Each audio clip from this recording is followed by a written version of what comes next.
ഇന്നത്തെ ഈ ആരാധനയിൽ വന്ന് പങ്കെടുത്തപ്പോൾ എനിക്ക് വളരെ സന്തോഷം തോന്നിയ കുറച്ച് കാര്യങ്ങൾ ഞാൻ പറയാം. ഞാൻ വചനം ശുശ്രൂഷിക്കുമ്പോഴും വചനം പറയുമ്പോഴും അല്ലെങ്കിൽ ആരോട് സംസാരിക്കുമ്പോഴും എനിക്ക് ഏറ്റവും ഇഷ്ടം ട്രാൻസ്പെറൻസി. കപടഭക്തി എനിക്കിഷ്ടമല്ല. ഓക്കെ, കാരണം ഞാൻ 30 വർഷം കപടഭക്തിക്കാരിയായിരുന്നു.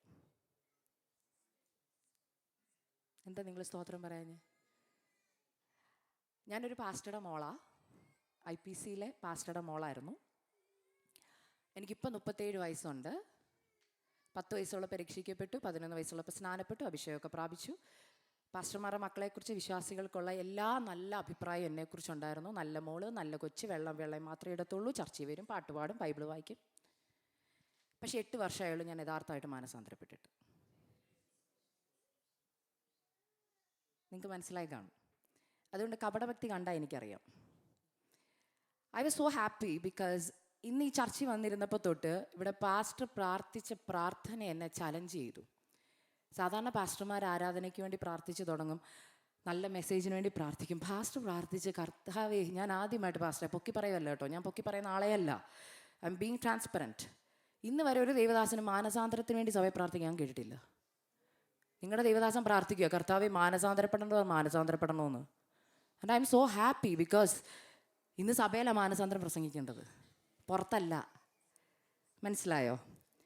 നിങ്ങൾക്ക് ദൈവം നല്ലൊരു അഭിഷേകദാസനെ തന്നേ. അങ്ങനെ പ്രാർത്ഥിച്ച ദൈവദാസന്മാരെ ഞാൻ കേട്ടിട്ട് പോലുമില്ല. കാരണം നമ്മുടെ വിചാരം നമ്മുടെ സഭയിൽ ഇരിക്കുന്ന എല്ലാവരും മാനസാന്തരപ്പെട്ടവരാന്നാ. അല്ല, ഞാനും അങ്ങനെ വിചാരിച്ച് പോയ ആളാണ്. 30-ാമത്തെ വയസ്സിൽ അറിഞ്ഞത്, അയ്യോ, അകത്തിരിക്കുന്ന സാധനങ്ങളൊക്കെ ഭയങ്കര വലിയ സംഭവമാണ്. മനസ്സിലായോ? യേശു ശമര്യക്കാരി സ്ത്രീയെ തേടിപ്പോയ ഒരു കാര്യം നിങ്ങൾക്കൊക്കെ അറിയല്ലേ? ഞാൻ ഓർത്തിട്ടുണ്ട്, ഈ ശമര്യക്കാരി സ്ത്രീയെ മാത്രം തേടി എന്തിനാ യേശു ശമര്യയെ പോയെന്ന്. കാരണം കർത്താവിനറിയാം അവളൊരു വലിയ മിഷണറി ആവുമെന്ന്. എന്താണെന്നറിയോ? ഈ ചിലരുടെ പ്രത്യേക 2 ടൈപ്പ് ഓഫ് വിശ്വാസികളുണ്ട്. ഒന്ന് പാപം വിളിച്ച് പറഞ്ഞാൽ റിബല്യസ് ആയിട്ട് നിൽക്കുന്നവരുണ്ട്. ചിലരുണ്ട് പാപം കേട്ട ഉടനെ, അയ്യോ കർത്താവ് അത് ഞാനാകട്ടോ, അയ്യോ ഞാൻ രക്ഷപ്പെടണം, എനിക്ക് രക്ഷപ്പെടണമെന്ന് ആഗ്രഹമുണ്ട്, പക്ഷേ ഇതിനകത്ത് എന്താ പറയുക, ബന്ധനത്തിലായിപ്പോയി, എനിക്കിതിനകത്തുനിന്ന് എങ്ങനെയെങ്കിലും പുറത്ത് വരണമെന്ന്. ഈ ശമര്യക്കാരി അങ്ങനെയായിരുന്നു. I love her because God chose a Samaritan woman to preach the gospel in the town of Samaria because God knows who she was, who she will be. So ആ ശമര്യക്കാരിയായിരുന്നു ഞാൻ. ശമര്യക്കാരി സ്ത്രീയോട് പറയുന്നൊരു കാര്യമുണ്ട്, നിനക്ക് 5 ഭർത്താക്കന്മാരുണ്ട് അല്ലേ? ഞാൻ പലപ്പോഴും ഓർത്തിട്ടുണ്ട്, ഈ 5 ഭർത്താവ് എന്ന് പറയുമ്പോൾ കർത്താവിന് എല്ലാവരുടെയും പേര്, ഹിസ്റ്ററി ഒക്കെ അറിയാം. ആ ഒരു വാക്ക് പറഞ്ഞപ്പോഴേ അവൾക്ക് മനസ്സിലായി, ദൈവമേ, ഇതെല്ലാം അറിയാവുന്ന ആളാണ് എൻ്റെ മുമ്പിൽ വന്നിരിക്കുന്നതെന്ന്. സോ അവൾ ആക്ടിങ് ഒന്നും ചെയ്തില്ല, അവൾ അഭിനയിച്ചൊന്നുമില്ല. അവൾ പറഞ്ഞു, സത്യ കർത്താവേ, ഞാൻ പാപിയ, എന്തുവാ ഞാൻ ചെയ്യേണ്ട ഇതിനകത്തുനിന്ന് പുറത്ത് വരാൻ? ഇനിയും പറയുന്ന വാക്ക് കട്ട് ചെയ്തൊന്നും എന്നെ എന്താ പറഞ്ഞേ, എയറിലൊന്നും കയറ്റിയേക്കല്ലേ, ഉള്ള കാര്യം ഉള്ള പോലെ പറയാം. നമ്മളും ഈ ശമര്യക്കാരിയെ പോലെ നമുക്കുണ്ട് 5 ഭർത്താക്കന്മാർ. എനിക്കുണ്ടായിരുന്നു കേട്ടോ, എനിക്കുണ്ടായിരുന്നു 5 ഭർത്താക്കന്മാർ. എന്തായിരുന്നറിയോ? എല്ലാവരും എന്നെ കണ്ണു മിഴിച്ച് നോക്കും. ദൈവമേ, പാസ്റ്റർ പറഞ്ഞു എനിക്ക് ഒറ്റ ഭർത്താവേ ഉള്ളൂ, പീറ്റേഴ്സൺ. അതല്ല ഞാൻ ചോദിച്ചത്, 5 ഭർത്താക്കന്മാരുണ്ട്. ഏതാണെന്നറിയാമോ? 1 പത്രോസ് 2:1-2. ആകയാൽ നിങ്ങളിലെ സകല, അറിയാമോ വാക്യം? ദുഷ്ടത, ചതിവ്, വ്യാജഭാവം, അസൂയ, എല്ലാം നുണ. എനിക്കുണ്ടായിരുന്നു until 30 years. പക്ഷെ ഇത് പാപമാണെന്ന് എനിക്കറിയില്ലായിരുന്നു. എൻ്റെ വിചാരം 10 കൽപ്പന അനുസരിച്ചാണ് സ്വർഗത്തിൽ പോകുന്നതാണ്. പക്ഷെ പിന്നെ ആ 30-ാമത്തെ വയസ്സിൽ അമേരിക്കയെ കൊണ്ടുവന്നിട്ട് എന്നെ ഒറ്റയ്ക്ക് ഒരു മുറിയിലിട്ട് പരിശുദ്ധാത്മ പഠിപ്പിച്ചിട്ട് പറഞ്ഞു, മോളെ, വെള്ളയിട്ട് നീ അകത്ത് വരുമ്പോഴും, കൈ കൊട്ടുമ്പോഴും, പാട്ട് പാടുമ്പോഴും, വചനം വായിച്ചു കൊടുക്കുമ്പോഴും ഒക്കെ ഉള്ളിൻ്റെ ഉള്ളിൽ ഈ 5 പാപം മറഞ്ഞ് കിടപ്പുണ്ടെന്ന്. എന്തൊക്കെയാ? ദുഷ്ടത, ചതിവ്, വ്യാജഭാവം, അസൂയ, എല്ലാം നുണ. മിക്കവാറും പ്രാർത്ഥന കഴിയുമ്പോൾ പാസ്റ്റർ എടുക്ക് ചോദിക്കും, നുണ പറയുന്നവളെയൊക്കെയാണ് ചർച്ചിൽ മെസ്സേജ് പറയാൻ കൊണ്ടുവന്നത് അല്ലേ? കുഴപ്പമില്ല, സാരമില്ല, കർത്താവ് വിടുവിച്ചത് കൊണ്ട് ഇവിടെ വന്നിരിക്കുന്നത്. മാനസാന്തരപ്പെടുത്തിയിട്ടാണ് വചനം കൈ തന്നിട്ട് പറഞ്ഞു ഇത് പോയി പ്രസംഗിക്കാൻ. അതുകൊണ്ട് ഞാൻ എൻ്റെ പാപം ഏറ്റു പറഞ്ഞ് എനിക്ക് ഒരു കുഴപ്പമില്ല. ഇപ്പം ഞാൻ ഇവിടെ ഏറ്റു പറഞ്ഞില്ലെങ്കിൽ സ്വർഗത്തിൽ വരുമ്പോൾ ജഡ്ജ്മെൻറ്റ് സീറ്റ് നിങ്ങളൊക്കെ അറിയും, അയ്യോ ആ കൊച്ച് ഇങ്ങനത്തെ ആയിരുന്നെന്നല്ലേ. ഇനി എല്ലാം പൊളി, ഒരു കള്ളം എല്ലാം പൊളിയുന്നൊരു ദിവസമുണ്ട്. നമ്മളിവിടെ എത്ര അഭിനയിച്ചാലും, ഇല്ലേ? സത്യമല്ലേ? ഇനി അറിയാത്തവരുണ്ടെങ്കിൽ അറിഞ്ഞോ, ഇവിടെ എത്ര അഭിനയിച്ചാലും ഒരു ദിവസം വരുന്നുണ്ട്, ഇങ്ങനെ സ്ക്രീനെ കാണിക്കും നമ്മൾ എന്തായിരുന്നെന്ന്. അതുകൊണ്ട് ട്രൂ കൺഫെഷനാ, മാനസാന്തരപ്പെട്ടു. 2018 ജൂൺ മാസം തൊട്ട് ഒരു ക്ലാസ്സിലോട്ട് എന്നെ അങ്ങോട്ട് കയറ്റി. സർജറി എന്ന് പറയും. കർത്താവിൻ്റെ തിയേറ്ററിൽ കയറ്റിയിട്ട് കർത്താവ് ഹൃദയം തുറന്നിട്ട് പറഞ്ഞു, മോളെ നിനക്കറിയത്തില്ല ഇതൊക്കെ ഉണ്ടെന്ന്, പക്ഷെ നിൻ്റെ ഉള്ളിൽ ഇതൊക്കെ ഉണ്ട്. സോ ഈ 10 കൽപ്പനയുടെ പ്രത്യേകത, വചനത്തിലേക്ക് ഞാൻ വരുമോ, പക്ഷെ ആദ്യം ഞാൻ എൻ്റെ ഇന്ന് കേട്ടപ്പോൾ എൻ്റെ ഉള്ളിൽ തിടക്കം ഈ വചനം പറയണമെന്ന് തോന്നിയോണ്ട് ഞാൻ എല്ലായിടത്തും ഈ വചനം പ്രസംഗിക്കുന്നുണ്ട് കേട്ടോ. ചിലപ്പോൾ റിപ്പീറ്റഡായിട്ട് നിങ്ങളിത് കേട്ടെന്നും ഇരിക്കും. കാരണം ഞാനും ഇങ്ങനെയായിരുന്നു. പാസ്റ്ററുടെ മകളായതുകൊണ്ട് വചനമൊക്കെ പ്രസംഗിക്കാൻ വരുന്ന പാസ്റ്റർമാരെയൊക്കെ നമ്മളിങ്ങനെ അവിടെ നിന്ന് ഇങ്ങനെ വീക്ഷിച്ചിട്ട് അവർ വചനം പ്രസംഗിക്കുമ്പോൾ ഇവരതൊക്കെ പാലിക്കുന്നവരാണോ? നിങ്ങളാരും അങ്ങനെ അല്ലെന്ന് പറയല്ല്. അയ്യോ, നമ്മളാര് വചനം പ്രസംഗിച്ചാലും അവിടെ നിന്ന് ആദ്യം അവരെ ഒന്ന് സ്കാൻ ചെയ്യും. ഈ പറയുന്നവരൊക്കെ അങ്ങനെ ജീവിക്കുന്നവരാണോ, പിന്നെ അവർ വലിയ വിശുദ്ധരാണോ? ഞാനും അങ്ങനെ ചെയ്തിട്ടുള്ളതാണ്. അതുകൊണ്ട് ഞാനിങ്ങനെ ഇരുന്നു. പക്ഷെ പിന്നെ മനസ്സിലായത് അവരെയൊക്കെ വലിയ ആളാണ് ഞാൻ അവിടെ ഇരിക്കുന്നതെന്ന് കേട്ടോ. കർത്താവിൻ്റെ മുമ്പിൽ കർത്താവ് നമ്മളെ സ്കാനിങ് ടേബിളിലോട്ട് കയറ്റുമ്പോൾ അറിയാം ഉള്ളിൽ എന്തൊക്കെയുണ്ടെന്ന്. നമ്മൾ വിചാരിക്കുന്ന 10 കൽപ്പന വലിയ സംഭവമാണ്. പക്ഷെ അന്നാണ് എനിക്ക് മനസ്സിലായേ, നിങ്ങൾക്കും അങ്ങനത്തെ ഒരു വീക്ഷണം ഉണ്ടെങ്കിൽ you can understand. God have given 10 commandments and God told us to follow those things. But we have our own perspective about 10 commandments. We think we are following it. നിങ്ങളോട് ചോദിക്കും, നിങ്ങൾ കൊലപാതകം ചെയ്തിട്ടുണ്ടോ എന്ന് ചോദിച്ചാൽ എത്ര പേര് പറയും കൊലപാതകം ചെയ്തിട്ടില്ല എന്ന്? അല്ലേ? ആരെങ്കിലും കൊന്നിട്ടുണ്ടോ? ഞങ്ങൾ ആരെയും കൊന്നിട്ടില്ല. ഞാൻ മലയാളം ബൈബിൾ മാത്രം വായിച്ചുകൊണ്ടിരുന്ന വ്യക്തി. അമേരിക്ക വന്നപ്പം എനിക്ക് ചുമ്മാ തോന്നി, വായിച്ചിട്ടുണ്ട് ഇടയ്ക്ക് നാട്ടി വെച്ച്, ബട്ട് ഒക്കേഷണലി. പക്ഷേ ഈ വചനം പഠിപ്പിക്കാൻ നേരത്തെ കർത്താവ് എന്നോട് പറയും 10 കൽപ്പന നമുക്ക് ഇംഗ്ലീഷ് ബൈബിളിലൊന്ന് പഠിക്കാം. പോയി ഇംഗ്ലീഷ് ബൈബിൾ എടുത്തുകൊണ്ട് വന്നപ്പം എന്നെ ഷോക്കാക്കിയൊരു കാര്യം, മാത്യു ചാപ്റ്റർ 6 ഈ ടൈറ്റിൽസ് വെച്ച NIV KJV കൊടുത്തിരിക്കുന്നു. അപ്പം അതിനകത്ത് ഡു നോട്ട് മർഡർ എന്ന് പറഞ്ഞിട്ട് താഴോട്ട് കുറേ കാര്യം പറഞ്ഞിരിക്കുന്നു. അപ്പോഴെനിക്ക് മനസ്സിലായി, ഓ അതാണോ കൊലപാതകം. അയ്യോ കർത്താവ്, ഞാൻ ഒത്തിരി പേരെ കൊന്നിട്ടുണ്ട്. നിങ്ങളാരും കൊന്നിട്ടില്ല, കുഴപ്പമില്ല, നിങ്ങൾ ഭാഗ്യവാന്മാർ, നിങ്ങൾ പെട്ടെന്ന് സ്വർഗ്ഗത്തിൽ പോകും. പക്ഷേ ഞാൻ പെട്ടെന്ന് സ്വർഗ്ഗത്തിൽ പോകത്തില്ലെന്ന് കർത്താവിന് ഉറപ്പുള്ളതുകൊണ്ട് എന്നോട് പറഞ്ഞു, മോളെ നീ ഒത്തിരി പേരെ കൊന്നിട്ടുണ്ടെന്ന്. എന്തോ കൊലപാതകം? What is murder? According to the gospel or according to Jesus' heart, what is murder? കൂട്ടുകാരനെ നിസാരാന്ന് വിളിച്ചാൽ, if you hurt somebody with your words, you have killed someone. ഇന്ന് സഭയ്ക്കുള്ളിൽ ഒത്തിരി കൊലപാതകന്മാരുണ്ട്. എങ്ങനെയാണെന്ന് ഞാൻ പറയാം. ബിക്കോസ് ഞാൻ ഏറ്റവും കൂടുതൽ മിനിസ്റ്റർ ചെയ്യുന്ന യൂത്തിൻ്റെ ഇടയ്ക്കാണ്. When I talk with the youths, you know what is the main thing they say? They don't want to come to church because the older people used to judge them. The young people doesn't want to come to church. Reason എന്താ? പ്രായമുള്ള അപ്പച്ചന്മാർക്കും അമ്മച്ചിമാർക്കും ഒരു കുഴപ്പമുണ്ട്, കൊച്ചു പിള്ളേരെ കാണുമ്പോൾ ഒന്ന് തോണ്ടിയിട്ട് പോകാൻ തോന്നും. ഞാൻ തുറന്നു പറയാം, ഐ ആം ബീങ് ട്രാൻസ്പെറൻറ്റ്, ഉള്ള കാര്യം ഉള്ള പോലെ പറയാം. ഞാനിവിടുത്തെ പ്രസംഗം കഴിഞ്ഞ് വേറെ സ്ഥലത്ത് പോകും കേട്ടോ.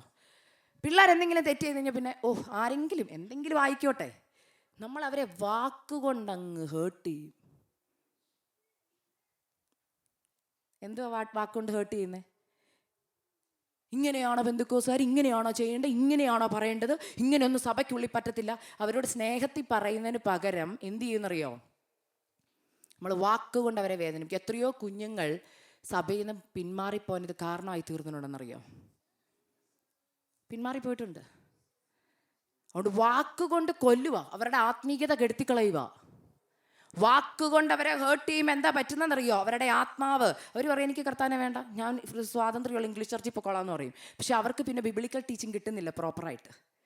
ബിക്കോസ് ഞാൻ അങ്ങനത്തെ കുഞ്ഞുങ്ങളുടെ ഇടയിലാണ് മിനിസ്റ്റർ ചെയ്യുന്നത്. So I know. പക്ഷെ നിങ്ങൾ കറക്റ്റ് ചെയ്യരുതെന്നല്ല അതിൻ്റെ അർത്ഥം. You have to correct them, but correct them in love. മോളെ എന്തുവാ പ്രശ്നം? മോൾ അങ്ങനെ ചെയ്യാൻ എന്താ കാരണം? ആൻറ്റിയോട് പറ, അങ്കിളിനോട് പറ, what is happening in your life. ഒന്ന് നിങ്ങൾ അവരോട് 10 മിനിറ്റ് സംസാരിച്ചു നോക്കി, അവർ നിങ്ങളോട് ഓപ്പൺ അപ്പ് ആവും. എന്നോട് പല യൂത്തും പറയുന്ന കാര്യം, ആൻറ്റി ഐ നീഡ് ഹെൽപ്പ്, ഞാനൊരു സ്ട്രഗിളില്ല, ഞാനൊരു സിന്നിനകത്ത് പെട്ടുപോയേക്കുക. But the problem is like I cannot go to my pastor and or the older people in the church because I'm scared they will judge us. അയ്യോ ഇത്രയും വലിയ പാപം ചെയ്തിട്ടാണോ നീ വന്നിരിക്കുന്നേ? അയ്യോ ഞങ്ങളൊന്നും അങ്ങനെ. Phone addiction. ഇപ്പം നമ്മൾ പറയും പിള്ളേർ അവരെപ്പോഴും ഫോണിനകത്താണ്. അപ്പച്ചന്മാരെ അമ്മച്ചിമാരെ നിങ്ങളും ഫോണിനകത്താണ്. നമ്മൾ അവരെ അങ്ങോട്ട് പോയിന്റ് ചെയ്യുമ്പോൾ നമ്മൾ തിങ്ക് ചെയ്യണം, നമ്മൾ ഇതിനൊക്കെ ഉണ്ട്, നമ്മുടെ ഉള്ളിൽ വേറെ രീതിയിലാന്നേ ഉള്ളൂ, വേറെ ഫോമിലാന്നേ ഉള്ളൂ. ഞാനും ഇങ്ങനെ ആയിരുന്നു. ഞാനും വിചാരിച്ചുകൊണ്ടിരുന്ന കർത്താവിൻ്റെ കൽപ്പന എന്ന് പറഞ്ഞ് I am following everything right. കർത്താവ് പറഞ്ഞില്ല മോളെ, ഒന്നാമത്തെ കൽപ്പന തൊട്ട് അങ്ങോട്ട് പഠിപ്പിച്ചപ്പോഴറിയുന്നത് ഒന്നും ഫോളോ ചെയ്തിട്ടില്ല. അതിനകത്ത് പറഞ്ഞ കൊല ചെയ്തിട്ടില്ലെന്ന്. ഞാൻ പിന്നെയാണ് മനസ്സിലായി, ഞാൻ ഒത്തിരി പേരെ കൊന്നിട്ടുണ്ട് എൻ്റെ വാക്കുകൊണ്ട്. വാക്ക് വാളാ, കൊല്ലാൻ പറ്റും. ചിന്തിക്കണം, അപ്പം എത്ര പേരെ കൊന്നിട്ടാണ് ഇവിടെ വന്നിരിക്കുന്നതെന്ന്. നമ്മളവർക്ക് നമ്മുടെ വാക്കുകൊണ്ട് ആരും മുറിപ്പെടുന്നില്ലെന്ന്. മുറിപ്പെടുന്നുണ്ട്. വീടിനകത്ത് മുറിപ്പെടുന്നുണ്ട്, ജോലിയിൽ മുറിപ്പെടുന്നുണ്ട്, സഭയ്ക്കുള്ളിൽ മുറിപ്പെടുന്നുണ്ട്. And we take it so light. നമ്മൾ പറഞ്ഞു ഞാൻ ദൈവമായിട്ട് തീർത്തോളാമെന്ന്. ഞാനും ഇങ്ങനെ പറഞ്ഞുകൊണ്ടിരുന്നത്, എൻ്റെ ഹൃദയം ദൈവത്തിനറിയാം. കർത്താവ് പറഞ്ഞ് എനിക്ക് ശരിക്കും അറിയാം, അതുകൊണ്ട് പഠിപ്പിച്ചു തരാമെന്ന്. എല്ലാ ദുഷ്ടതയും, ആദ്യത്തെ വാക്ക് ദുഷ്ടത, ചതിവ്. നമ്മൾ ചതിക്കാറുണ്ടോ ആരെങ്കിലും? നമ്മൾ എന്തിനാ ചതി എന്ന് പറഞ്ഞേ? നിങ്ങൾ ആരെയാ ചതിയെന്ന് ആരെയാ വിളിക്കുന്നേ? ആരെയാ ചതിയെന്ന് വിളിക്കുന്നേ? വാക്ക് പറഞ്ഞിട്ട്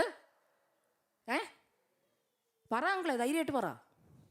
വാക്ക് പറഞ്ഞിട്ട് പാലിക്കാത്തവരെ ചതി. ഞാനപ്പോൾ കർത്താവിൻ്റെ സന്നിധിയിൽ പറഞ്ഞു, ഞാൻ ആരെയും ചതിച്ചിട്ടില്ല ദൈവമേ.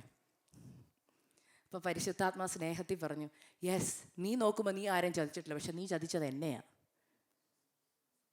കർത്താവിനെ ചതിക്കുന്നവനെ കർത്താവ് വിളിക്കുന്ന ചതിയെന്ന. എങ്ങനെ കർത്താവിനെ ചതിച്ചേ? കർത്താവേ, മോളെ നീ ഓർക്കുന്നുണ്ടോ, നീ സ്നാനപ്പെട്ട് വെള്ളത്തിൽ നിന്ന് കയറി വന്നപ്പം ദൈവദാസനൊരു വാക്ക് പറഞ്ഞായിരുന്നു. ആരെങ്കിലും കേൾക്കാറുണ്ടോ? കാരണം വെള്ളം തൂക്കുന്ന ധൃതിയിൽ ഇത് പകുതി പേര് കേൾക്കാറില്ല. ഞാൻ എല്ലാ പാസ്റ്റർമാരോടും പറയുന്നൊരു കാര്യം, സ്നാനപ്പെടുത്തിയ 2 മിനിറ്റ് അവിടെ നിർത്തി അത് മുഖത്തോട് മുഖം നോക്കി പറഞ്ഞിട്ട് കയറ്റി വിടണമെന്ന്. എന്താ വാക്ക് പറഞ്ഞെന്നറിയാവോ? മരണപര്യന്തം വിശ്വസ്തയായിരിക്കുക, എന്നാൽ ജീവകിരീടം. ഈ വിശ്വസ്തത എന്ന് പറഞ്ഞാൽ എന്തുവാ? വാക്ക് പാലിക്കുന്നതാ. എന്നോട് കർത്താവ് ചോദിച്ചു, are you faithful to me?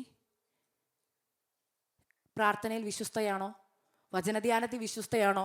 കൽപ്പന അനുസരിക്കുന്ന വിശ്വസ്തയാണോ? ഞാൻ പറഞ്ഞു അല്ല. എനിക്ക് തോന്നുമ്പോൾ ഞാൻ പ്രാർത്ഥിക്കും, തോന്നുമ്പോൾ ബൈബിൾ വായിക്കും. When everything is going smooth, I don't want to read the Bible. I don't want God. അല്ലേ? When everything is going good, ജോളിയല്ലേ, എല്ലാം ഉണ്ട്. Why should I need God? When trouble comes, I'll run to His presence. God, I need your help. God, ദൈവം എന്നോട് പറഞ്ഞു, you are not faithful. അപ്പം ഞാൻ ആരെയാ ചതിച്ചത്? അപ്പം എത്ര ചതിയന്മാർ ഇതിനകത്തിരിപ്പുണ്ട്? പ്രാർത്ഥനയിൽ വാക്ക് പാലിക്കാറുണ്ടോ?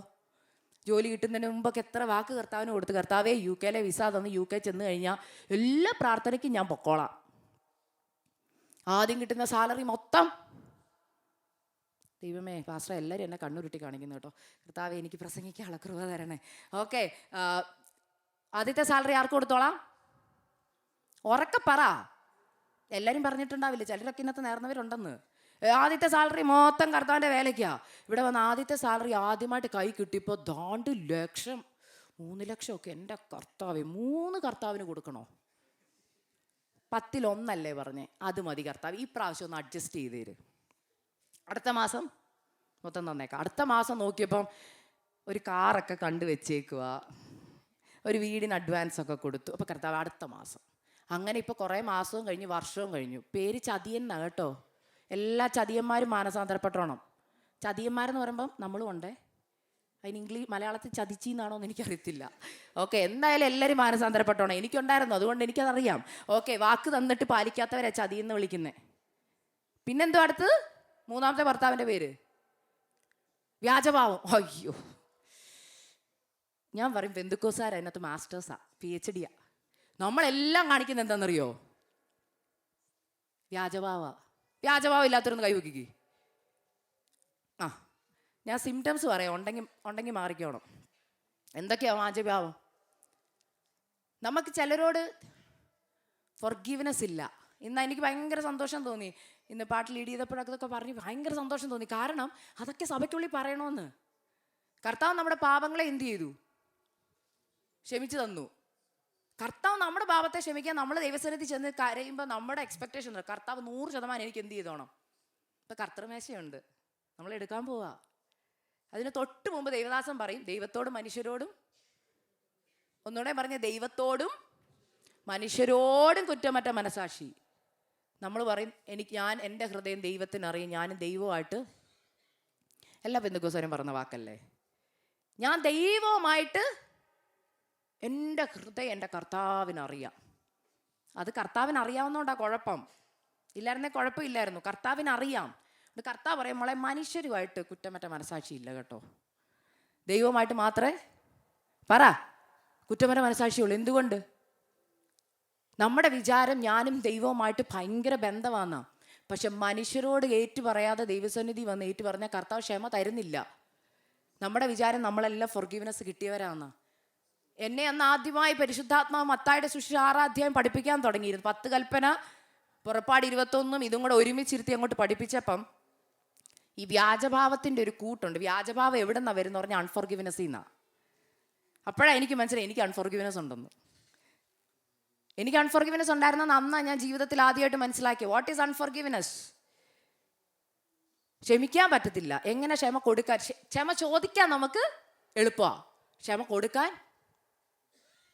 കണ്ട ആരും മിണ്ടുന്നില്ല. പ്രയാസമാ സത്യം അങ്കിളെ. താങ്ക് യു അങ്കിളെ, ബി ഓണസ്റ്റ്, താങ്ക് യു. ക്ഷമ ചോദിക്കാൻ എളുപ്പം. ഇപ്പം എനിക്ക് എന്താ എളുപ്പം? ഒരു സോറി പറഞ്ഞാൽ പോരെ. പക്ഷെ ക്ഷമ കൊടുക്കാൻ പാടാ. ക്ഷമ കൊടുക്കാൻ പാടാ. എന്തുകൊണ്ടാ? അവരെന്നോട് പറഞ്ഞത്, അവരെന്നോട് ചെയ്തത് മറക്കാൻ പറ്റത്തില്ല. അതുകൊണ്ട് ക്ഷമ കൊടുക്കാൻ പറ്റത്തില്ല. കർത്താവ് എന്നോട് പറഞ്ഞൊരു കാര്യം, പോയി കർത്താവ് പഠിപ്പിച്ച പ്രാർത്ഥനയൊന്ന് വായിക്കാൻ പറഞ്ഞു. ഞാൻ കത്തോലിക്ക സ്കൂളിലാണ് പഠിച്ചത് 4 വയസ്സ് തൊട്ട്. അതുകൊണ്ട് എനിക്ക് ആ പ്രാർത്ഥന കാണാപ്പാടം അറിയാം. പിന്നെ നമ്മൾ ഓർത്തഡോക്സോ യാക്കോബയോ CSIയോ മർത്തോമയാണെങ്കിൽ പിന്നെ പ്രാർത്ഥനയുടെ കാര്യം പറയണ്ടല്ലോ. നമ്മൾ 24 മണിക്കൂർ ആ പ്രാർത്ഥന ചൊല്ലിക്കൊണ്ടല്ലേ നടക്കുന്നതാ. സ്വർഗ്ഗസ്ഥനായ ഞങ്ങളുടെ പിതാവേ, എല്ലാം അറിയാം. അതിനകത്തൊരു വാക്ക് ആദ്യമായിട്ട് ഞാൻ കാണുക. ഈ ധൃതി പിടിച്ച് 10 വട്ടമൊക്കെ വായിക്കുന്നതുകൊണ്ട് നമ്മൾ ചിലപ്പോൾ എല്ലാ വാക്കും ഒന്നും പറയത്തില്ല. അതിനകത്ത് ഒരു വാക്ക് കിടക്കുക, ഞങ്ങളുടെ കടക്കാരോട് ഞങ്ങൾ ക്ഷമിക്കുന്നത് ഉറക്കെ പോലെ. ആ പോലെയുടെ അടി വരയിടാൻ പറഞ്ഞു കർത്താവ്. എന്നിട്ട് അങ്ങോട്ട് സർക്കിൾ ചെയ്യാൻ പറഞ്ഞു. ഞാൻ സർക്കിൾ ചെയ്തിട്ട് പറഞ്ഞു ഒന്നുകൂടെ ഒന്ന് വായിക്കാൻ. ഒന്നുകൂടെ വായിച്ചപ്പോഴാ അയ്യോ ഇങ്ങനൊരു സീക്രട്ട് ഇതിനകത്ത് കിടപ്പുണ്ടായിരുന്നോ. അത് ആക്ച്വലി ഒരു സ്റ്റേറ്റ്മെൻറ്റാ. അതൊരു സ്റ്റേറ്റ്മെൻറ്റാ. എന്തോ സ്റ്റേറ്റ്മെൻ്റ് എന്നറിയോ? എൻ്റെ കടക്കാരോട് ഞാൻ ക്ഷമിക്കുന്നത് പോലെ എൻ്റെ പാപം എനിക്ക് ക്ഷമിച്ച് തന്നാൽ മതിയെന്ന് നമ്മൾ ദൈവത്തോട് പ്രാർത്ഥിക്കുക. കർത്താവിൻ്റെ ഒരു ബുദ്ധി. കർത്താവ് അവിടെ നമ്മളെ കൊടുക്കും. കർത്താവ് പറയും മക്കളെ നിങ്ങൾ ആ പ്രാർത്ഥന ചോദിച്ചു നോക്കില്ല, ഇതൊരു അപേക്ഷയായിട്ടാണ് നിങ്ങൾ ചിന്തിക്കുന്നത്. Actually you are telling A statement. മനസ്സിലായോ? ഞങ്ങളുടെ കടക്കാരോട് ഞങ്ങൾ ക്ഷമിക്കുന്നത് പോലെ എൻ്റെ പാപം എന്നോട് ക്ഷമിച്ചാൽ മതിയെന്ന്. അപ്പം എൻ്റെ ക്വസ്റ്റ്യൻ, എനിക്കിപ്പോൾ ഇവിടെ ഒരാളോട് പ്രശ്നമുണ്ട്. ഇപ്പോൾ അങ്കിൾ നല്ല ജോളിയാണ്, എനിക്ക് അങ്കിളിനെ ഇഷ്ടപ്പെട്ടു കേട്ടോ. അങ്കിളിനോട് എനിക്ക് എന്തെങ്കിലും പ്രശ്നം ഉണ്ടെന്നിരിക്കട്ടെ, അങ്കിൾ എല്ലാം ഓപ്പണായിട്ട് പറയുന്നുണ്ട്. എനിക്കെല്ലാം ഓപ്പണായിട്ട് പറയുന്നവർ ഇഷ്ടമാണ്. ഓക്കെ, അപ്പം അങ്കിളുമായിട്ട് എനിക്കൊരു പ്രശ്നമുണ്ട്. അങ്കിൾ വന്ന് എന്നോട് സോറി പറഞ്ഞു, മോളെ ഐ എം സോറി. എൻ്റെ അപ്പോഴത്തെ ദേഷ്യത്തിൽ മോളെ ഒന്ന് കറക്റ്റ് ചെയ്തതാ. ഞാൻ പറഞ്ഞു ഓക്കെ ഞങ്ങൾ ഒരു കുഴപ്പമില്ല, സാരമില്ല. നമ്മൾ അങ്ങനെയല്ലേ, നമ്മൾ അപ്പം തന്നെ പറയും ഒരു കുഴപ്പമില്ല. പക്ഷെ ഉള്ളി ഭയങ്കര കുഴപ്പമാണ്. നമ്മളപ്പം തന്നെ വ്യാജഭാവത്തിൻ്റെ ആക്ടിങ് മാസ്ക് എടുത്തങ്ങിടും. അയ്യോ അങ്കിളെ ഒരു കുഴപ്പമില്ല, അങ്കിളിനെ എനിക്ക് ഭയങ്കര ഇഷ്ടമാണ്. അയ്യോ അങ്കിളല്ല പിന്നെ ആരെ എന്നെ കറക്റ്റ് ചെയ്ത് തരുന്നത്. ഉള്ളിലാണെങ്കിൽ അങ്കിളിനെ ബോംബിട്ട് കൊല്ലാനുള്ള ദേഷ്യമുണ്ട്. വീട്ടിൽ ചെന്നിട്ട് അതെല്ലാം കാണിക്കുകയും ചെയ്യും. പിന്നെ അവരാരെ എന്നെ എങ്ങോട്ട് കറക്റ്റ് ചെയ്യാൻ അല്ലേ, എന്നെ വന്നേക്കൊന്ന് കറക്റ്റ് ചെയ്യാൻ എന്നൊക്കെ പറഞ്ഞ് നമ്മളങ്ങ് തുടങ്ങും. വ്യാജഭാവത്തിൻ്റെ ആദ്യത്തെ സൈൻ അതാ. എന്നിട്ട് എന്ത് ചെയ്യും? അങ്കിളിനോട് ക്ഷമ കൊടുക്കണം. അങ്കിൾ ക്ഷമ പറഞ്ഞ അങ്കിൾ പോയി അങ്കിളിന് കർത്തൃമേശ പങ്കെടുക്കുക. ഇനി അടുത്ത ഞാൻ ക്ഷമ കൊടുക്കണം. ഞാൻ ദൈവസന്നിധി കർത്തൃമേശയുടെ മുമ്പിൽ വന്നിരിക്കുമ്പോൾ ഞാൻ പ്രാർത്ഥിക്കുക, കർത്താവെ കഴിഞ്ഞ ആഴ്ച എൻ്റെ വാക്കിൽ, പ്രവൃത്തിയിൽ, സംസാരത്തിൽ, ഇടപാടിൽ, പ്രവർത്തനം, നിരൂപണം, നോട്ട, ചിന്ത, ഭാവം, കൊടുക്കൽ വാങ്ങൽ വന്നുപോയ എല്ലാ പാവം എന്നോട്. നമ്മുടെ എന്തോ പ്രാർത്ഥനയാണ്. അതിൻ്റെ എന്തിൻ്റെങ്കിലും അർത്ഥം അറിഞ്ഞിട്ടാണോ പ്രാർത്ഥിക്കുന്നത്? അല്ല, അതങ്ങ് നമ്മൾ പെന്തുക്കോസാരങ്ങളോളം വെച്ച് പ്രാർത്ഥിക്കുന്ന രസമല്ല. ആ പ്രാർത്ഥന കേട്ടാൽ എന്തൊരു പ്രാസം. അങ്ങനെയൊക്കെ പ്രാർത്ഥിച്ചുകൊണ്ടായിരിക്കും എല്ലാവരും പറയും അക്സമോടെ പ്രാർത്ഥനയൊക്കെ നല്ല രസമാണ്. പക്ഷെ എനിക്ക് ആ പ്രാർത്ഥനയുടെ അർത്ഥമൊന്നും അറിയത്തില്ലായിരുന്നു. നല്ല രസമുള്ളതുകൊണ്ട് അങ്ങ് പഠിച്ചു പോയതാണ്. അന്ന് കർത്താവിനോട് പറഞ്ഞു ഇനി നിർത്തി മര്യാദയ്ക്ക് മാനസാന്തരത്തിൻ്റെ പ്രാർത്ഥന പ്രാർത്ഥിക്കാൻ. അന്ന് തൊട്ടാ ഹൃദയം തട്ടി പ്രാർത്ഥിക്കാൻ തുടങ്ങിയത്. ഞാനിത് പറയുമ്പോൾ ആസാദിൽ എൻ്റെ ടെസ്റ്റിമണി കേട്ടവർ കാണും കേട്ടോ. അതിനൊരു 2ാമത്തെ പാർട്ടുണ്ട്, അതാരും കേട്ടിട്ടില്ല, അതാർക്കും വേണ്ടെന്ന് താനും. കല്യാണം നടന്നതും ബാങ്ക് ലോൺ കിട്ടിയത് കൊണ്ടൊക്കെ നമ്മൾ പറഞ്ഞല്ലേ വൈറലായ വ്യക്തിയാണ് ഞാൻ. അല്ല, ഇന്നത്തെ ന്യൂജൻ ഭാഷ അതല്ലേ.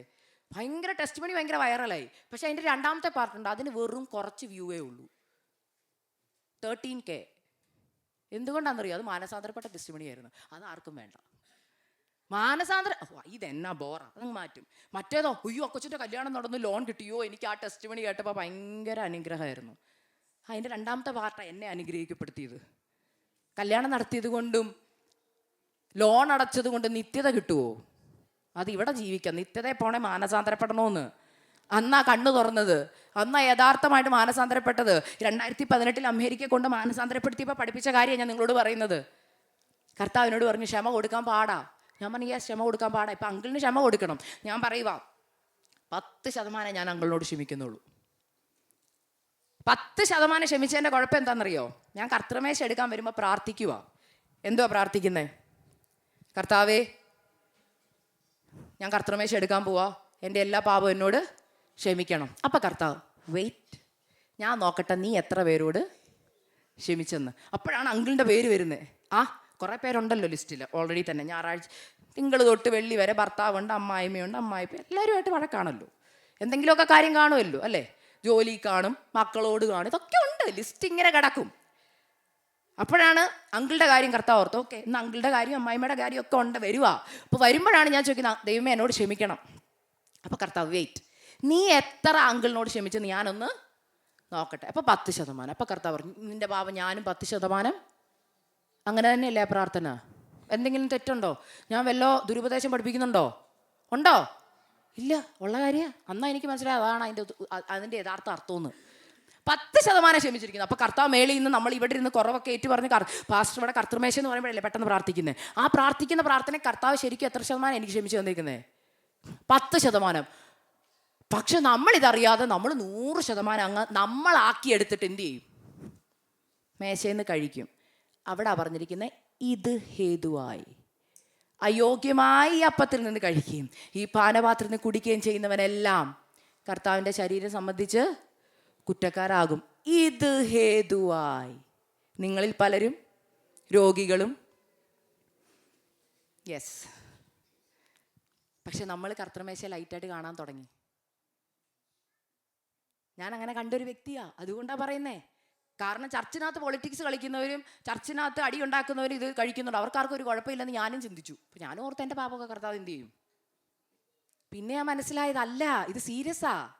ഇപ്പം ശിക്ഷാവിധി ഒന്നും കിട്ടത്തില്ല, പക്ഷെ പിന്നത്തേതിനുള്ള ശിക്ഷാവിധി ഞാൻ തിന്ന് നമ്മൾ പറഞ്ഞാൽ രജിസ്റ്ററിൽ ഓരോന്ന് എഴുതി ഇട്ടേക്കുക. പിന്നെ പ്രാപിക്കാനുള്ളതെല്ലാവേ ഒറ്റയടിക്കായിരിക്കും ഇത് കിട്ടുന്നത്. ചിലപ്പോൾ പതുക്കെ കിട്ടിയെന്നിരിക്കും. അതുകൊണ്ട് ഓർമ്മ വേണം, സൂക്ഷിച്ച് വേണം ഇതിൽ നിന്ന് എന്ത് ചെയ്യാൻ, കഴിക്കാനും കുടിക്കാനും. സത്യം, തനിക്ക് തന്നെ ശിക്ഷാവിധി. നിങ്ങളുടെ മുമ്പിൽ കൊണ്ടൊരു പോയിസം വെച്ചിട്ട് കഴിക്കാൻ പറഞ്ഞ് നിങ്ങൾ കഴിക്കുമോ? നിങ്ങൾക്കറിയാം നിങ്ങൾ തട്ടിപ്പോകുന്നല്ലേ, അറിയാവേ. പക്ഷെ ഇത് നമ്മൾ മനഃപൂർവ്വം അറിഞ്ഞുകൊണ്ട് കഴിക്കുക. ക്രമീകരണം പ്രാപിച്ചിട്ടില്ലെന്നറിയാം. അപ്പോൾ ഈ അൺഫോർഗിവ്നെസ് ഉണ്ട്. ഇപ്പം എനിക്ക് അങ്കിളിനോട് 10% ഞാൻ ക്ഷമിച്ചിട്ടുള്ളൂ. ക്ഷമിച്ചെന്നുള്ളതിൻ്റെ തെളിവ് എന്തുവാ? ഞാൻ കർത്താവിനോട് ചോദിച്ചു എന്നെ ഒന്ന് പഠിപ്പിക്കുക ഫോർഗിവ്നെസ് എന്തുവാന്ന്. അപ്പോഴാണ് ഞാൻ പഠിക്കുന്നത്. അങ്കിൾ എന്നോട് സോറി പറഞ്ഞപ്പോൾ ഞാൻ അങ്കിളിന് 10% ക്ഷമ കൊടുത്തുള്ളൂ. പൂർണ്ണമായി കൊടുത്തില്ല എന്നുള്ളതിൻ്റെ തെളിവ് എന്താണെന്നറിയോ? ആരാധനയെ കഴിഞ്ഞ് വീട്ടിലിരുന്നപ്പോൾ അങ്കിൾ എന്നെ വിളിക്കുക, മോളെ ഞാൻ വീട് വരെ ഒന്ന് വരുവാ, എനിക്ക് മോളുമായിട്ട് കുറച്ച് സമയം തരിക, വീട്ടിലെല്ലാവരും ഒന്ന് കാണാൻ വരുവാ. അപ്പം ഞാൻ ഓക്കെ അങ്കിൾ, അതിനെന്താ, വരുന്നതിനെന്താ. ഫോൺ അങ്ങോട്ട് വെച്ച ഉടനെ ഹസ്ബൻഡിനോട്, അങ്കിൾ വരുന്നുണ്ട്, എനിക്കാണ് അങ്കിളിന് ഇഷ്ടമല്ല, ഇനി ചായ ഉണ്ടാക്കണം, പരിപ്പോടെ ഉണ്ടാക്കണം. ഇതൊക്കെ സന്തോഷത്തോടെയാണോ ഉണ്ടാക്കുന്നത്? അല്ല, എന്നെ എന്നാലും അങ്ങനെ പറഞ്ഞ അങ്കിളല്ലേ. മനസ്സിനകത്ത് ഇത് നല്ല ദേഷ്യത്തിൽ കിടക്കുക. ഭർത്താവിനോട് 10 മിനിറ്റ് കുറ്റം പറഞ്ഞിട്ട് അങ്കിൾ ഡോറിൻ്റെ അവിടെ വരുമ്പോൾ തുറക്കുന്ന ഒരു അക്സയുണ്ട്. തുറക്കുമ്പോൾ എന്നാ അഭിനയ. അയ്യോ അങ്കിളെ കയറി വാ, ചിരിയാ. അങ്കിൾ കയറി വാ, സോഫയിൽ ഇരിക്കുക. അങ്കിൾ എന്തോ ചായ വേണോ, നാരങ്ങ വെള്ളം വേണോ, ജ്യൂസ് വേണോ, എന്താ വേണ്ടേ? അപ്പോഴത്തേനും അങ്കിൾ വിചാരിക്കും അയ്യോ നല്ല കൊച്ച് അല്ലേ, എന്നോട് ഭയങ്കര സ്നേഹം. അങ്കിൾ വീട്ടിൽ ചെന്ന് പറയും അയ്യോ ആ കൊച്ച് എന്തോ അല്ലോ, ഞാൻ അത്രയും വഴക്ക് പറഞ്ഞിട്ട് അതിന് ഭയങ്കര സ്നേഹമാണ്. അങ്കിൾ പാവം, അങ്കിൾ അറിയുന്നില്ല ഞാൻ ചായ ഉണ്ടാക്കുമ്പോഴൊക്കെ ഉള്ളിലെന്തുവാ പറഞ്ഞ വാക്കുകളൊക്കെയാ. പക്ഷെ ഭയങ്കര അഭിനയം. ഇതിനെ വ്യാജഭാവം എന്ന് വിളിക്കുന്നത്. എനിക്കറിയില്ലായിരുന്നു. അന്ന് അറിഞ്ഞത് വ്യാജഭാവം ഉണ്ടെന്ന്. അപ്പോഴാണ് മനസ്സിലായ പകുതി പേരോടും കാണിച്ചുകൊണ്ടിരുന്നത് എന്തുവായിരുന്നു. പറ, വ്യാജഭാവ. കർത്താവ് പറയാ പോകത്തില്ലെന്ന് കർത്താൻ്റെ വരവെങ്കിൽ എന്നോട്. അടുത്തത് അസൂയ ഉണ്ടോ നമുക്ക്? ഇല്ല, സത്യം. അയ്യോ പെന്തുക്കോസാർക്ക് അതെന്താന്ന് പോലും അറിയില്ല. ഞാൻ ഡെഫിനേഷൻ പറഞ്ഞുതരാം. മറ്റൊരാളുടെ നന്മ കാണുമ്പോൾ ചെറിയൊരു വിഷമം, അതിന് അസൂയ എന്ന് പറയുന്നത്. ഞാൻ ജോലിക്ക് വേണ്ടി പ്രാർത്ഥിച്ചുകൊണ്ടിരുന്നപ്പോൾ എൻ്റെ തൊട്ടടുത്ത ആൾക്ക് ജോലി കിട്ടി. ചിരിച്ച് കൺഗ്രാജുലേഷൻസ് പറയുമ്പോൾ ഉള്ളിൻ്റെ ഉള്ളിൽ എന്തോ, എന്നാലും എനിക്ക് തരുന്നതിന് മുമ്പ് അവൾക്ക് കിട്ടിയല്ലോ, അതൊരു വിഷമം. പിന്നെ ഇത് വിഷമം ആരുടെ സന്നിധിയിലാണ് കാണിക്കുന്നത്? കർത്താവിൻ്റെ അടുക്കൽ. ഞാൻ ഇത്രയും നാൾ പൂജിച്ചിട്ട്, ഞാൻ ഇത്രയും നാളും പ്രാർത്ഥിച്ചിട്ട് എനിക്ക് മാത്രം എന്ത് തന്നില്ല, അവർക്ക് കൊടുത്തു. അത് അസൂയ. അറിയത്തില്ലെങ്കിൽ ഇന്ന് ഡെഫിനേഷൻ പഠിച്ചോണേ, എനിക്കും അറിയില്ലായിരുന്നു. അപ്പോൾ വിഷമമൊക്കെ ഉള്ളിൽ തോന്നുന്നുണ്ടെങ്കിൽ ഓർത്തോ, എന്തുവാ അസൂയുണ്ട്. മാനസാന്തരപ്പെട്ടോണം. ഇനി ലാസ്റ്റ് ഒരെണ്ണം പെട്ടെന്ന് പറഞ്ഞിട്ട് വചനം വേറെ വരുന്നു, പക്ഷെ ഇതെന്നെ പറയാൻ പരിശുദ്ധാത്മാവ് ഇവിടുന്ന് പറഞ്ഞതുകൊണ്ട് ഞാൻ പറയുക. അടുത്തത് എന്താണെന്നറിയോ? എല്ലാം നുണയും. നമ്മൾ നുണ പറയുവോ? ഇല്ല, സത്യം. നുണ എന്താന്ന് പോലും അറിയില്ല. പറഞ്ഞു തരാം. നമ്മൾ നുണ പറയത്തില്ല, നുണ പാടും. നുണ പറയത്തൊന്നുമില്ല. നമ്മൾ എന്തോത്തിനാ നുണ പറയുന്നേ? നുണ പാടത്തേ ഉള്ളൂ. ആദ്യത്തെ നുണ, അങ്ങേക്കാൾ ഉറക്കെ പാടാവുന്ന വേറെ ഒന്നിനെയും സ്നേഹിക്കില്ല ഞാൻ. കർത്താവിനേക്കാൾ വേറെ ഒന്നിനെ നിങ്ങൾ സ്നേഹിക്കാറില്ലേ? നമ്മൾ ആദ്യം സ്നേഹിക്കുന്ന ആരെയാ? നമ്മളെ തന്നെ. Thank you, very good. എന്നെ എനിക്ക് ഏറ്റവും ഇഷ്ടം. അത് കഴിഞ്ഞേ ഉള്ളൂ അങ്കിളുമാരെ നിങ്ങൾ കേട്ടോ, ഭർത്താക്കന്മാരെ. ചുമ്മാതാ എൻ്റെ പ്രാണനേക്കാൾ എൻ്റെ അച്ചാച്ചനെ ഇഷ്ടം എന്നൊക്കെ പറഞ്ഞ് വെറുതെയാ, ചുമ്മാതാ. ആദ്യം ഇഷ്ടം ആരെയാ? അല്ലേ? സത്യമല്ലേ? എനിക്ക് ആദ്യം ഇഷ്ടം എന്നെയാ. രണ്ടാമതോ? പറ. ഭർത്താവ്, മക്കള്. കർത്താവിനേക്കാൾ അധികം സ്നേഹിക്കത്തില്ലെന്നും നമ്മൾ പാടരുത്. നമ്മൾ ഏറ്റവും അവസാന കർത്താവ്. അത് കഴിഞ്ഞ് എന്തുവാ? ജോലി. എങ്ങനെ അറിയുന്ന കർത്താവിനേക്കാൾ അധികം ഇതിനെ ഒന്നും സ്നേഹിക്കുന്നില്ലെന്ന്? ആ വിഷയത്തെ തൊടുമ്പോൾ അറിയാം സ്നേഹമുണ്ടോ ഇല്ലയോ. ഇപ്പൊ ഭർത്താവും ഇല്ല, മക്കളെക്കാൾ സ്നേഹം ജോലിയോടാ. എങ്ങനെ അറിയാം? ജോലി പോയാൽ ഇനി കർത്താവ് ചോദിക്കും, മോനെ ജോലി വിട്ട് എൻ്റെ വേലയ്ക്ക് ഇറങ്ങാൻ പറഞ്ഞാൽ ജോലി വിടുവോ? അയ്യോ കർത്താവേ, UK വന്നതേ പണിയെടുക്കാനാ. ജോലിയൊന്നും വിട്ട് കർത്താവിൻ്റെ വേലയ്ക്ക് ഇറങ്ങാൻ പറ്റത്തില്ല. കർത്താവ് ചിലത് പിരിഞ്ഞിറങ്ങാൻ പറഞ്ഞാൽ, if God is asking you to leave everything and do his ministry, if you are able to, പൂർണ്ണ മനസ്സോടെ അത് വിട്ടുകൊടുക്കാൻ പറ്റുവാണെങ്കിൽ അതിൻ്റെ അർത്ഥം നീ ദൈവത്തെ അധികമായി സ്നേഹിക്കുന്നുണ്ട്. രണ്ടാമത്തെ നോണ പാടുന്നത്. ഒത്തിരി പാട്ടുണ്ട് കേട്ടോ പാസ്റ്ററെ, എന്നെ മാനസാന്തരപ്പെടുത്തിയതൊക്കെ ഞാൻ പറയാം. നിങ്ങൾ പിന്നെ പോയി അഡപ്പ് ചെയ്താൽ മതി. നുണയാണോ പാടുന്നതെന്ന് ഓർത്തിട്ട് വേണം ഇവിടെ നിന്ന് പാടാൻ. അടുത്ത പാട്ട് എന്താണെന്നറിയോ? കഷ്ടത വരുമ്പോൾ നമ്മൾ പാടുന്നൊരു പാട്ടുണ്ട്. പരീക്ഷ എൻ്റെ ദൈവം അനുവദിച്ചാൽ. ഈ പാട്ട് ഇവിടെ 12 വർത്തുകാർക്ക് അറിയത്തില്ലേ? എന്നാ ഹിറ്റ് പാട്ടാണെന്നറിയോ? കഷ്ടത വരുമ്പോൾ എല്ലാം നമ്മൾ പാടുന്ന പാട്ടാണ്. അത് രസമാണ്, ഒരു മനസ്സിനൊരു ഭയങ്കര സന്തോഷമാണ്, പക്ഷേ ഏറ്റവും വലിയ നുണയുമാണ്. പറ. ആ പാട്ട് എഴുതിയ ആൾ ചിലപ്പം സത്യസന്ധമായിട്ട് എഴുതിയിരിക്കുന്നു കേട്ടോ. ഞാൻ ആ വ്യക്തി ഒന്നും പറയത്തില്ല, പാടുന്നവരായ നമ്മുടെ കാര്യമാണ് പറഞ്ഞത്. പരീക്ഷ എൻ്റെ ദൈവം അനുവദിച്ചാൽ പരിഹാരം എനിക്കായി. അടുത്ത ലൈൻ വലിയ നുണയാ, ബെഡായി നുണയാ. പറ. എന്തിനെന്ന് ചോദിക്കില്ല ഞാൻ. എൻ്റെ ഒറ്റ ക്വസ്റ്റ്യൻ, നിങ്ങളാരും ചോദിക്കാത്തവരാണോ? പ്രശ്നം തുടങ്ങുന്ന അന്നേ ചോദിക്കാൻ തുടങ്ങി, എന്തിനാ എനിക്കിങ്ങനെ വന്നത്, എന്തുകൊണ്ട് എനിക്ക് മാത്രം ഇങ്ങനെ വന്നു? അല്ലേ? നുണയല്ലേ? അല്ലേ? അതാ പറഞ്ഞേ നമ്മളൊക്കെ നുണയന്മാരാന്ന്. പിന്നെ അടുത്ത പാട്ട് വേണോ? വേണ്ടല്ലേ? മതി, ഇന്നത്തേക്കിനുള്ളത് മതി. പിന്നെ നീ മാത്രം മതി. പാട്. നീ മാത്രം മതി.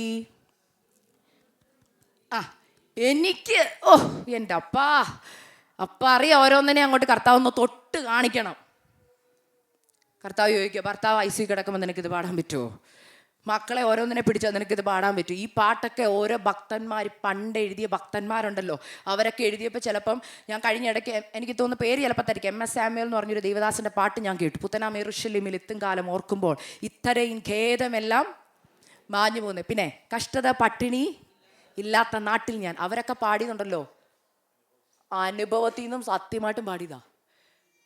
ഞാൻ ഈ ഇടയ്ക്കാണ് കേട്ടെ, അദ്ദേഹത്തിൻ്റെ 8 മക്കളും മരിച്ചു കിടക്കുമ്പം അദ്ദേഹം എഴുതിയ പാട്ടുകളുണ്ട്. നമ്മളൊക്കെ വിശ്വാസത്തിലെങ്കിലും കാണുമോ 8 എണ്ണം മരിച്ച? ഒരു കൊച്ചു പനി വന്ന് കിടക്കുമ്പോൾ അറിയാം നമ്മുടെ വിശ്വാസം എന്താന്ന്. ഇല്ലേ? നമ്മളെല്ലാ പാട്ടും പാടാൻ പറ്റുമോ? പറ്റത്തില്ല. നുണയാ പാടുന്നേ. എവിടെ നിന്നാ പാടുന്നേ? എവിടെ നിന്നാ പാടുന്നേ? ദൈവസന്നിധിയിൽ. സഭാപ്രസംഗി 5:1-7 വരെയുള്ള വാക്യങ്ങൾ ഇങ്ങനെ പറഞ്ഞു, ദൈവാലയത്തിലേക്ക് നീ പോകുമ്പോൾ നിന്റെ കാല് സൂക്ഷിക്കുക, മൂഢന്മാരെ ദൈവം പ്രസാദിക്കുന്നില്ല. ദൈവസന്നിധിയിൽ ഒരു വാക്ക് പറയാൻ നീ ബന്ധപ്പെടരുത്. ദൈവം സ്വർഗത്തിലും നീ ഭൂമിയിലുമല്ലോ. ദൈവം നിന്റെ വാക്ക് നിമിത്തം കോപിച്ചിട്ട് നിന്റെ കൈകളുടെ പ്രവൃത്തിയെ നശിപ്പിക്കുന്നത് എന്തിന്? ഓർക്കണേ, എനിക്കിതിൻ്റെ ഒന്നും സീരിയസ്നെസ് അറിയില്ലായിരുന്നു. കാരണം ഈ വചനം ഒന്നും പ്രസംഗിച്ച് കേട്ടിട്ടില്ല. അന്ന് തൊട്ട് വാക്ക് സൂക്ഷിക്കാൻ തുടങ്ങി. അവിടെ എഴുതിയിരിക്കുന്നു, നേർച്ച നേരുന്നത് എന്ത് ചെയ്യണം? കഴിക്കണം.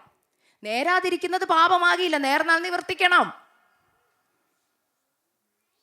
നമ്മളെല്ലാത്തിനും നേർച്ച നേരുന്നവരാ അല്ലേ? കർത്താവെ, ജോലി കിട്ടിയാൽ ഞാൻ എല്ലാ ദിവസവും ആഴ്ചയിൽ ഒരു ദിവസം ഉപൂസിച്ചോളാം. കർത്താവെ, എനിക്കൊരു ഓഫ് കിട്ടിയാൽ ഞാൻ എന്ത് ചെയ്തോളാം? തലമുറയ്ക്ക് വേണ്ടി ഉപൂസിച്ചോളാം. പക്ഷെ ഉപൂസിക്കാറുണ്ടോ?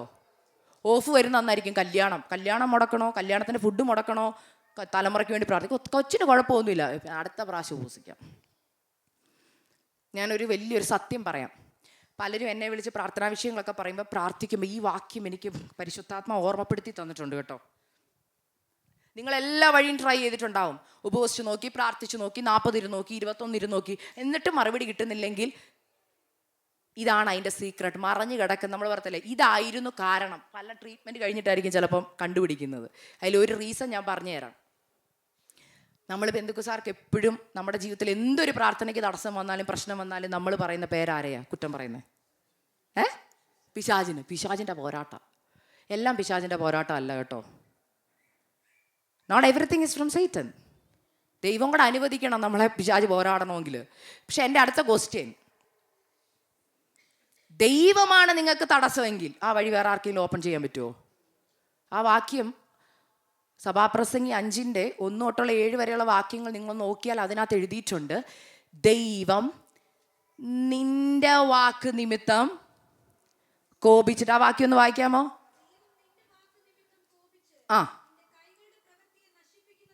മതി സിസ്റ്ററെ, അവിടെ ആര് നശിപ്പിക്കുന്നു എന്നാ പറയുന്നേ?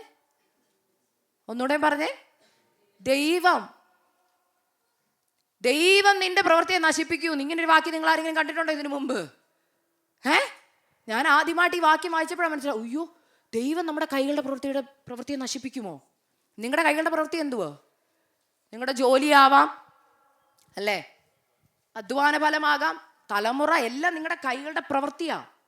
എൻ്റെ ക്വസ്റ്റ്യൻ, ദൈവം പറയുക നിന്റെ കൈകളുടെ പ്രവൃത്തിയെ ഞാൻ നശിപ്പിക്കൂന്ന്. എന്ത് നിമിത്തമാണെന്നറിയോ? നിന്നോടുള്ള ദേഷ്യം നിമിത്തമല്ല, നിന്റെ വാക്ക് നിമിത്തം.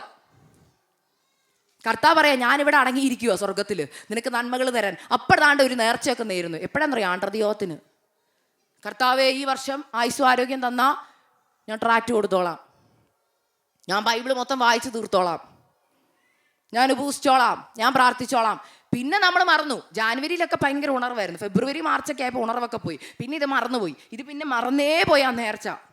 അങ്ങനെ ഇരിക്കുമ്പോൾ ദാണ്ട് ജോലിയിലൊരു പ്രശ്നം, ജോലി പോയി, അല്ലെങ്കിൽ വീസായ്ക്കൊരു പ്രശ്നം. കർത്താവ് അങ്ങ് പറഞ്ഞിട്ടല്ലേ ഞാൻ UK വന്നേ, അങ്ങ് പറഞ്ഞിട്ടല്ലേ ഞാൻ ഇവിടെ വന്നു. ഇതെന്താ പ്രശ്നം? കർത്താവ് പറയാം, മോനെ, നിന്റെ വാക്ക് നിമിത്തം എനിക്ക് ദേഷ്യം വന്നു.